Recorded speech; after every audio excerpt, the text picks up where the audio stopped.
මහා ප්‍රජාපති ගෞතමී මහා රහතෙනණින් වහන්සේ.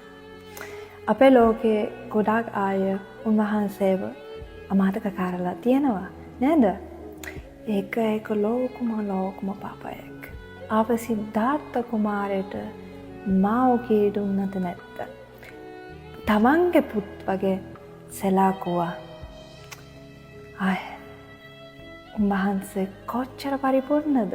හැම ගෑනු කෙනෙක්ම ජීවිතයේදී ඒ වගේම තිරාණයකට මුහුණ දෙන්න ඕනේ. මම මෝන වගේ කාන්තාවක් වෙන්නද කැමති. මම නම් මහා ප්‍රජාපති ගෞතමී වගේ කාන්තාවක් වෙන්න කැමති. මට තියෙන ශ්‍රද්ධාවක්, ධෛර්යය උන්වහන්සේ නිසා.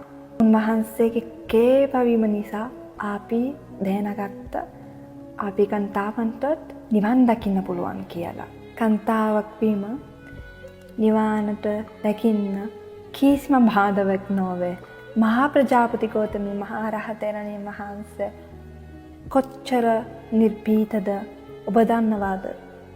උන්වහන්සේ පාහවන්නේ තුව වෙනත් කාන්තාවන් 500 සමග කපිලවස්තු සිට වෛශාලි දක්වා වේදිය. ඔක්කොම උපසම්පද ඉල්ලීමට. බොහෝ දෙනා උන්වහන්සේගේ ප්‍රඥාව ගැන දන්නේ නැහැ. වටින්නේ නැහැ.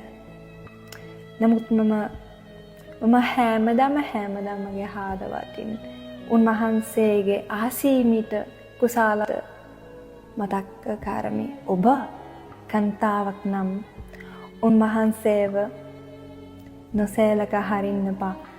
අමතක කරන්න එපා. මගේ නම ගෞතමී. ඒක මම මහා ප්‍රජාපති ගෞතමී මහා රහතන් වහන්සේට කාල උපහාරයකි. බුදුරජාණන් වහන්සේට සහ මහා ප්‍රජාපති ගෞතමී මහා රහතන් වහන්සේට හැමදාම මගේ නමස්කාරය වේවා.